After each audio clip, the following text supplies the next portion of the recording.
अस्सलाम वालेकुम viewers, I hope कि आप लोग सब खैरियत से होंगे। नाजरीन, पट्ठों के दर्द होने के साथ साथ असाबी कमज़ोरी बहुत ज़्यादा हो जाती है। तो असाबी कमज़ोरी को ख़त्म करने के लिए आज मैं आप लोगों को जो रेमेडी बताने वाली हूँ बहुत ही मुफीद है, जिसमें आपने 3 चीज़ों का इस्तेमाल करना है। 3 चीज़ें वो कौन कौन सी हैं, सबसे पहले मैं आपको बता दूँ। आपने गोंद मोरिंगा लेना है, जो कि सुहांजना की गोंद भी इसको कहा जाता है। आप ये देख सकते हैं, इस तरह की है। दिखाने का यही मतलब होता है कि आप असली दवाई ले लें और आपको ज़्यादा फ़ायदा हो जाए, क्योंकि नकली दवाइयाँ बहुत ज़्यादा चलें, कोई भरोसा नहीं है कि आपको नकली दवाई मिल जाए और आपको पता ही ना चले तो आप इस्तेमाल करना शुरू कर दें। इसलिए मैं आपको दिखाती हूँ कि आप इस तरह की मेडिसिन आपने लेनी है। दूसरी चीज़ जो लेनी है वो है अश्वगंध नागौरी।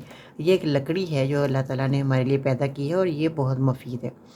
ये हमारी हड्डियों को मजबूत करने के लिए बेहतरीन। अगर मैं इसके फ़ायदे बताने लगूँ तो वीडियो बहुत लंबी हो जाएगी, इसलिए आपने अश्वगंध नागौरी लेनी। इतना ही मैं कहूँगी कि मोटी लकड़ी का आपने इस्तेमाल करना है।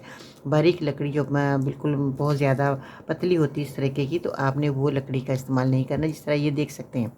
तो आपने इस तरह की मोटी लकड़ी आप लेकर आएँ, तो इसमें ताकत ज़्यादा होती है। तो अब आप समझेंगे कि बाजी ने अभी बता तो दिया कि मोटी लकड़ी है तो इसका फ़ायदा क्या, तो इसका फ़ायदा ये है कि इसमें ताकत ज़्यादा है। इसलिए मैं आपको बता रही हूँ कि मोटी लकड़ी का ही इस्तेमाल किया जाए तो आपको ज़्यादा जल्दी फ़ायदा हो जाएगा। गोंद मोरिंगा आपने लेनी है 50 ग्राम और अश्वगंध नागौरी 50 ग्राम। तीसरी जो चीज़ मैंने आपको बताई है वो है माश की दाल।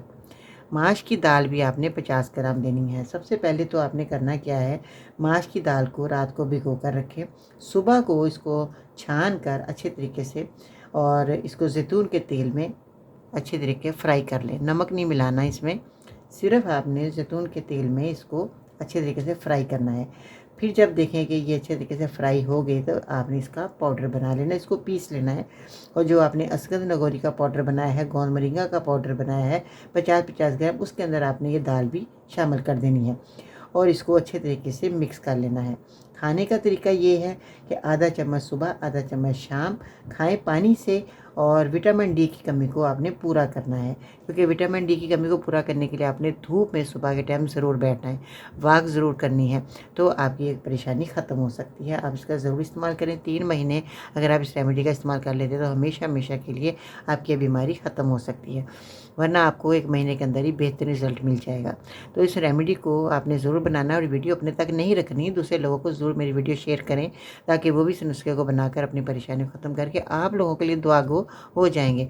तो दुआएं जो हैं बहुत ज़्यादा हमारे लिए कीमती हैं, तो आप ज़रूर दुआ लिया करें। जो भी आपको नुस्खा अच्छा लगे और जो आपको फ़ायदा दे दे तो आप दूसरे लोगों को मेरी वीडियो शेयर किया करें। थैंक यू सो मच जी, अपना ख्याल रखिएगा। और आपने करना क्या है कि गर्म चीज़ों का इस्तेमाल किया करें, ज़्यादा ठंडी चीज़ें भी जोड़ों में दर्द करती है और असाबी कमज़ोरी जो हमारी दूर करने के लिए आपने इस नुस्खे को बनाकर इस्तेमाल करना। और फीडबैक मुझे ज़रूर दे दिया करें, हम आपके फीडबैक का इंतज़ार करते रहते हैं। आप दवाई इस्तेमाल करते हैं, आपको फ़ायदा हो या ना हो, हमें फ़ीडबैक ज़रूर दिया करें, ताकि हमें पता चल सके कि हमारे मरीज़ों को हमारे नुस्खों से, हमारी दवाइयों से फ़ायदा हो रहा है। अगर आप वो नुस्खा आप नहीं बना सकते या असली दवाई आपको नहीं मिल पा रही, तो स्क्रीन पर दिए गए नंबर पर ऑर्डर करें, आपको घर बैठे ही हम दवाई पहुंचा देंगे।